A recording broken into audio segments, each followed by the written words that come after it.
Is the Iranian regime preparing its nuclear facility to produce an atomic bomb? The Revolutionary Guards are threatening, and the United States military is striking Iran without pause. A powerful wave of American strikes is taking place. The United States attacked near Tehran for the first time in the current round of fighting. Within 24 hours, 2 consecutive strikes were carried out against Iran, and oil prices surged by 13%. Trump promises that Iran will be defeated very soon. The Revolutionary Guards are also loosening their grip on Iran. And while the United States Air Force is bombing near Tehran, Iran is making a surprising gesture toward Trump. All the details are coming up. Iran declared that it has not resumed negotiations with the United States and warned that it may withdraw from the Memorandum of Understanding. And at the same time, the Revolutionary Guards threatened to halt all energy exports from the Middle East in response to the American blockade. And Tehran's dark secret is being exposed. The Revolutionary Guards are lying to the Iranian people, and an internal explosion appears inevitable. All the details on the collapse of the government inside Iran are coming up. The United States military completed a 5th consecutive night of strikes against the Iranian targets, and for the first time in the current escalation, it also attacked Tehran, the area near the capital. The Iranians, meanwhile, launched missiles towards the Gulf countries and towards Jordan, but at the same time, they carried out what may appear to be a confidence-building measure. Amir Pinto and Mati Shoshani, who's usually here, is not with us today because he's filming another show that we're creating up north. This is Boots on the Ground, and we bring you the full truth about what's happening in Israel, as well as the full truth about what's happening in our neighborhood, the Middle East.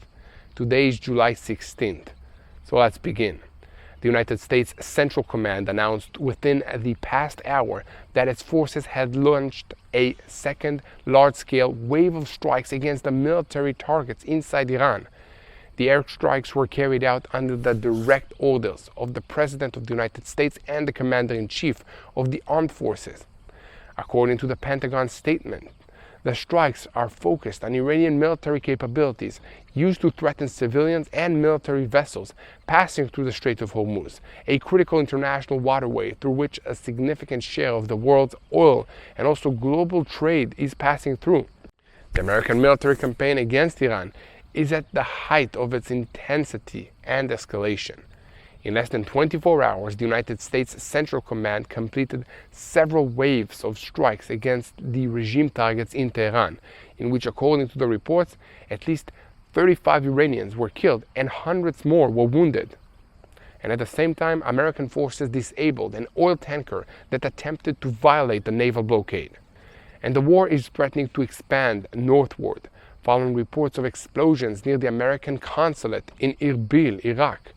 The United States military completed a 5th consecutive night of strikes against the Iranian targets, and for the first time in the current escalation, it also attacked the Tehran area. The Iranians, meanwhile, launched missiles towards the Gulf countries and towards Jordan, but at the same time, they carried out a step that could be interpreted as a gesture towards Trump. In a statement issued by the United States Central Command, CENTCOM, at the conclusion of the 5th consecutive night of strikes, it said that American forces used precision-guided weapons to strike command centers, air defensive systems, missile sites, unmanned aerial vehicles, and coastal surveillance facilities at several locations, including the city of Bandar Abbas. According to the United States military, the operation was intended to damage Iran's ability to threaten commercial vessels in the Strait of Hormuz.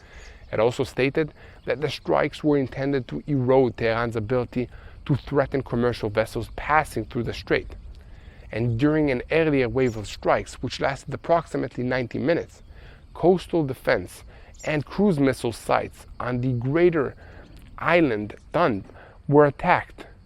The United States military is settling the score with Iran at the direction of the Commander-in-Chief, Donald Trump. And Central Command said at the conclusion of its official statement that they are following the orders and the directives of the leader, the President of the United States.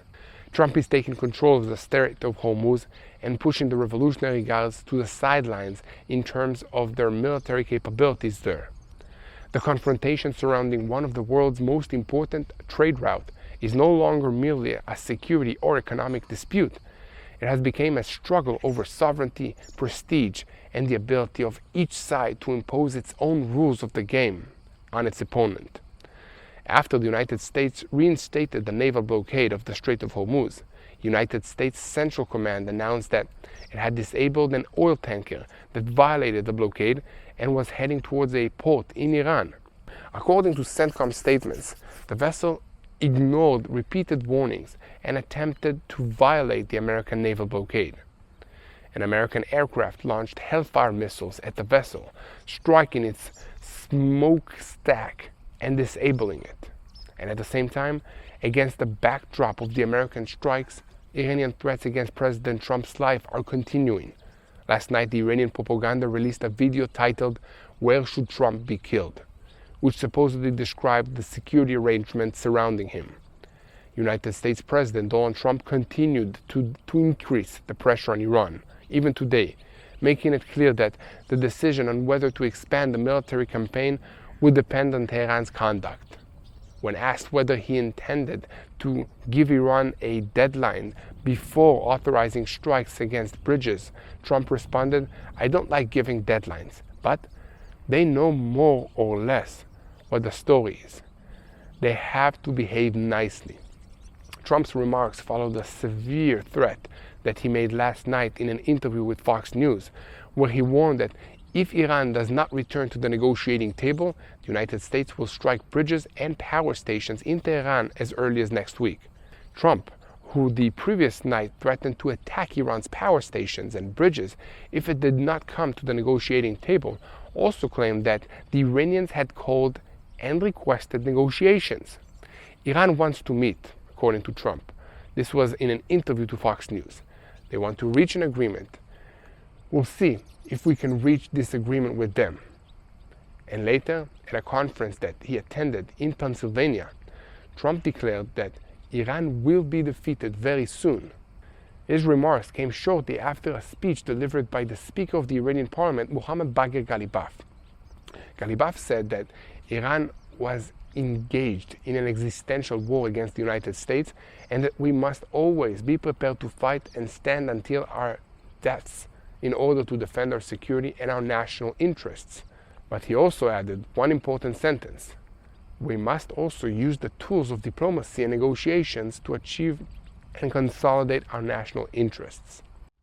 Ghalibaf is considered a member of the more pragmatic wing of the Ayatollah regime currently, and there have been many previous reports of disagreements between him and the more extremist factions and the Revolutionary Guards, whose power has only grown during this war.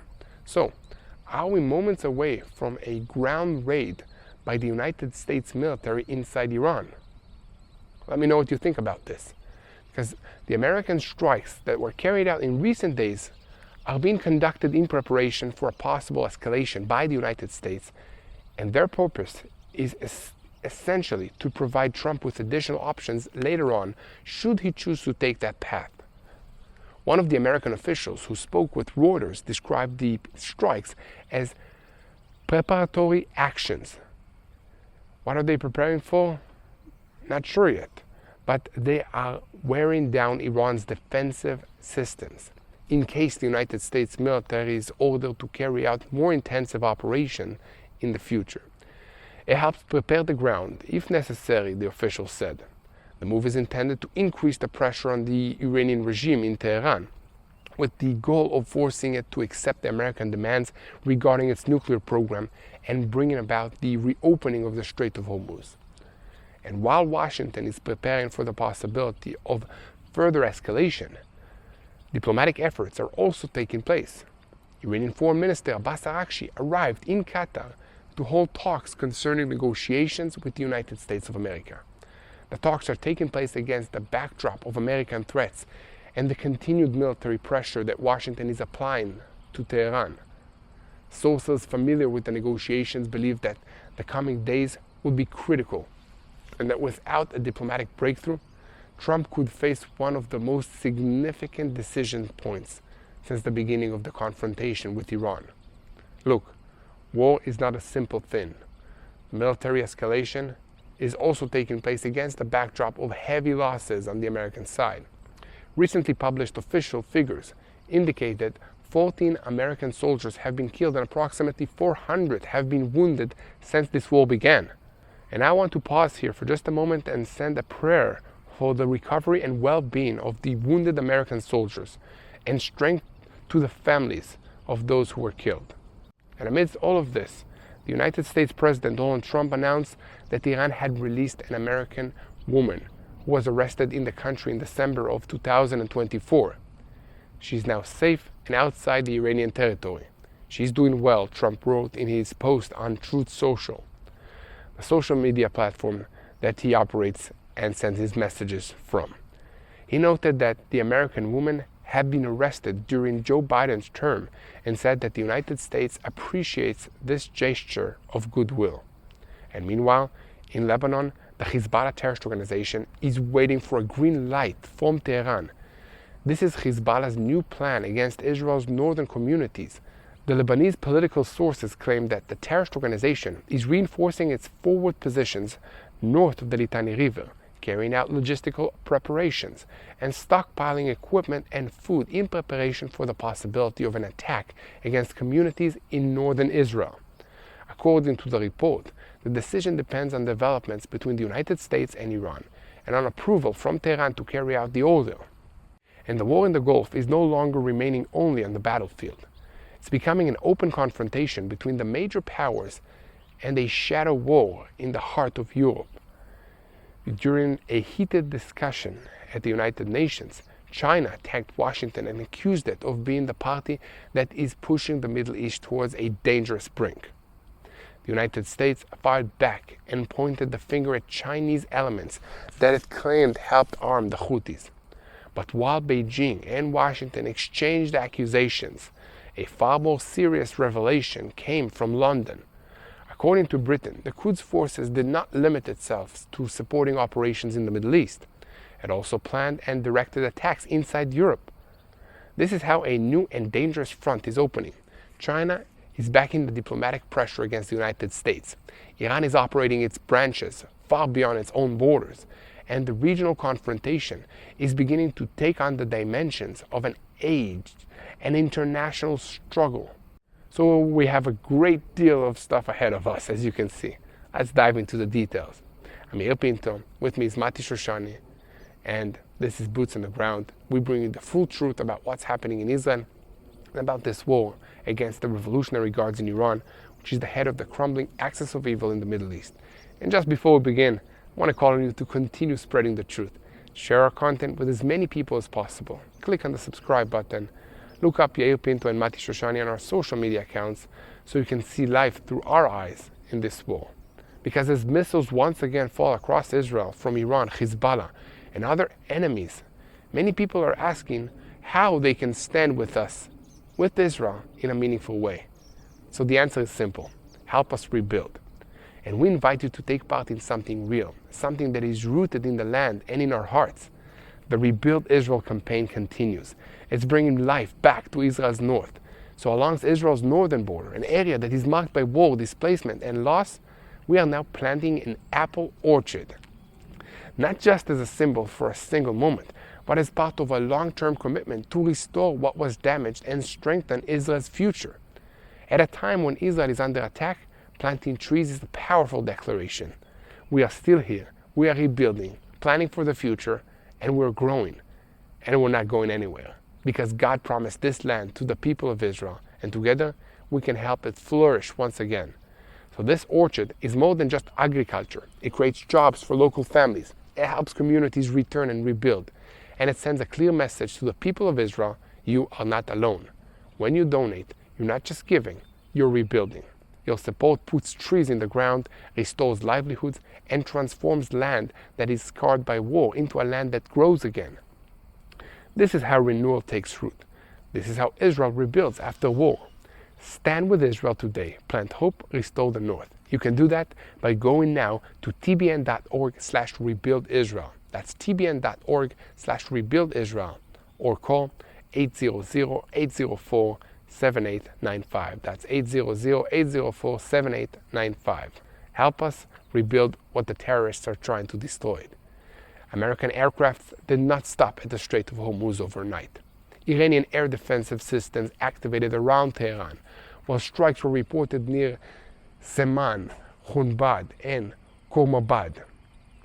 Further south, precision weapons hit command centers, air defensive batteries, missile sites, drone facilities, and coastal surveillance systems around Bandar Abbas. So, is Washington still protecting commercial shipping, or is it preparing the battlefield for a much larger military decision? Seman is linked to Iran's ballistic missile industry and space program. Bandar Abbas is the principal naval center overlooking Hormuz, and the greater Thumb area sits near the western entrance to the strait, where the Iranian coastal systems can track ships that are moving into the Persian Gulf. So, during a 90-minute mission, American forces struck coastal defenses, cruise missile storage, and launch positions on that greater island. Aircraft first reduced radar coverage and air defenses, then attacked command systems and launchers before the Iranian crews could relocate them. Another strike reached the barracks that were used by the Iranian 388th Mechanized Infantry Brigade in Sistan and Balochistan province. Iranian authorities said that at least 13 missiles hit the site, killing 7 soldiers and wounding 13. The target list beyond the immediate coastline, suggesting Washington is widening the campaign against units that could reinforce the southern front. Iran answered across the region. Jordan said that its defenses intercepted 8 Iranian missiles. Sirens were sounded in Bahrain, while Kuwait activated defenses against the hostile drones. Tehran claimed that it targeted communications, fuel storage, and American radar systems and bases in Jordan and Kuwait. Those claims remained unconfirmed. The Revolutionary Guards also claimed that they shut down an American MQ-9 drone over Khuzestan province. Washington has not confirmed the loss. The claim still serves Tehran's message, which is that the regime wants the Iranians to see an active defense while the American strikes move closer to the capital. At sea, the blockade moved from declaration to enforcement. The Curacao flag tanker M/T Belma continued toward Karag Island after repeated warnings. An American aircraft fired a Hellfire missile into the smokestack and disabled the ship without sinking it. That aim point appears to designed to stop the propulsion of the ship while limiting the danger of casualties and an oil spill. Washington demonstrated that the blockade is physical and that commercial captains can no longer treat American warnings as political threat. Karag is Iran's principal oil export terminal and a vital source of foreign currency. Oil markets reacted immediately. Brent crude moved above $85 per barrel, with the weekly rise approaching approximately 13%. Every additional attack increases the insurance, the cost, the delays, the shipping, and raises the price of moving energy through the Gulf. Trump is widening the options that go far beyond another night of airstrikes. His advisors have discussed attacks on electricity and energy infrastructures, a strike against Pickaxe Mountain, and operations to seize Iranian islands near Hormuz. A ground operation against Karag would be especially dangerous. The island is close enough to the mainland for Iran to attack it with missiles, drones, and also fast and small naval forces. American troops would need air defense coverage, protected supply routes, mine-clearing units, and continuous control of the surrounding area. Some assessments place an initial island force between 5,000 and 10,000 personnel. Pickaxe Mountain presents a different problem. Its tunnels are believed to be carved roughly 90 to 145 meters into granite near Natanz. That depth may place parts of the complex beyond the reliable reach of even America's heaviest bunker-busting weapons. A deeply buried facility still depends on systems above the ground. Electricity must enter. Equipment and personnel need access roads. Ventilation must move air through the tunnels. A strike could therefore focus on entrances, power, construction, equipment, and supporting infrastructure rather than collapsing the entire mountain. International inspections have not entered the deepest sections. Trump has acknowledged that Washington does not know whether Iran is already operating sensitive nuclear equipment inside or not. Attacking an empty construction site would widen the wall. Waiting too long could leave Iran with a protected nuclear production line. What you see here on YouTube is only part of the story.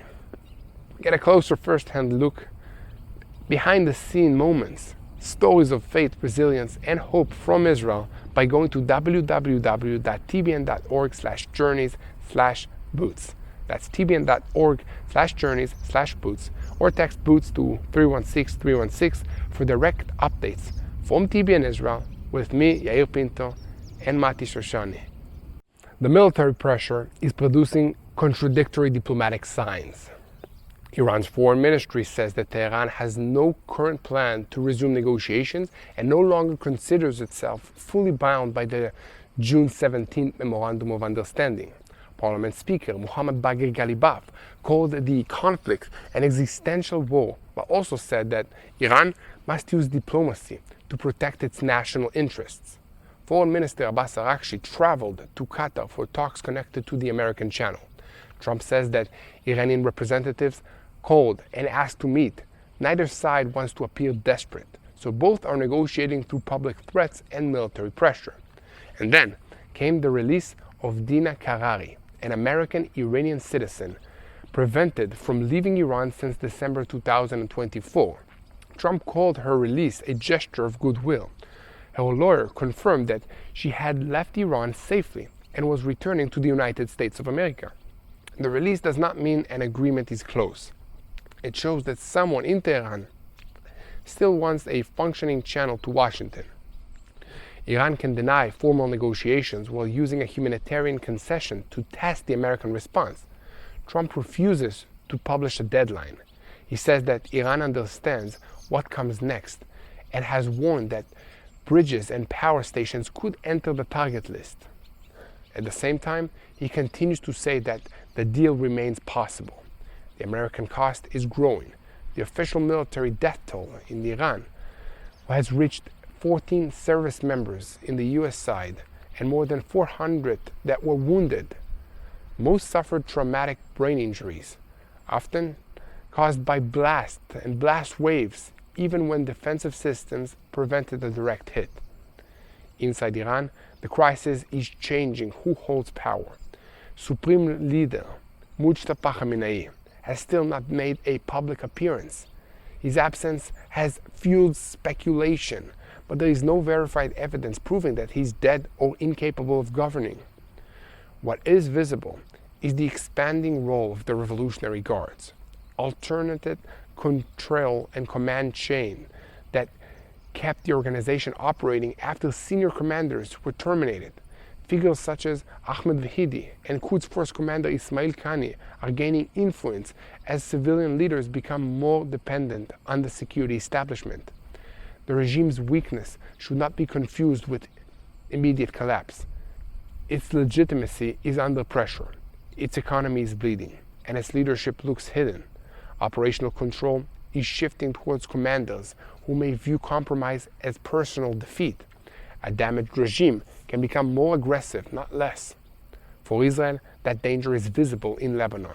Lebanese political sources claim that Hezbollah is reinforcing positions north of the Litani River, moving food and military equipment to concealed sites, and waiting for Tehran's approval to attack northern Israeli communities. The reports remain unconfirmed, but the logic is familiar. Iran can pressure the United States in the Gulf while keeping Hezbollah ready as a second lever against Israel. An order from Tehran could transform the northern arena within hours. The IDF is not waiting passively. The 98th Division achieved operational control in Binchbel within approximately 1 week.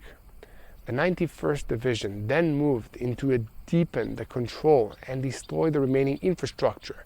The military says more than 500 Hezbollah terrorists were killed, and over 1,500 terrorist sites were destroyed in the area.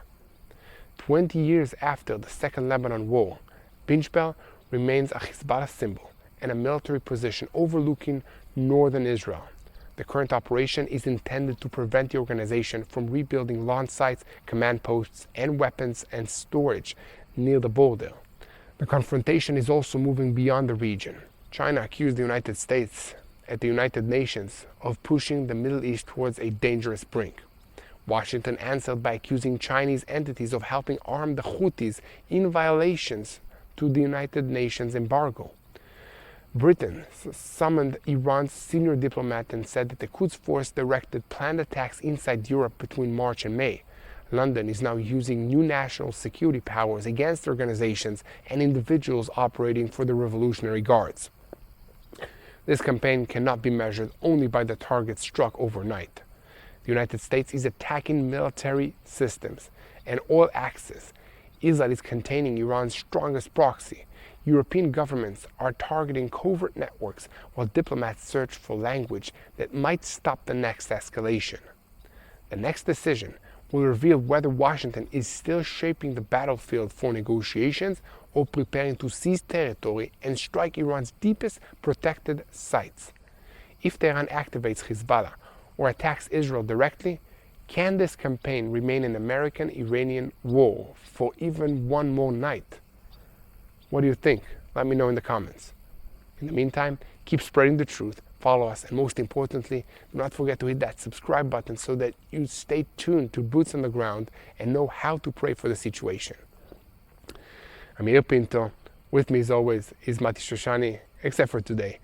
I'm calling on you to pray for the situation, pray for wisdom to our leaders, pray for the families of the United States servicemen that were injured and that lost their lives. Pray for the IDF soldiers that are fighting terrorists on the northern border and in Gaza.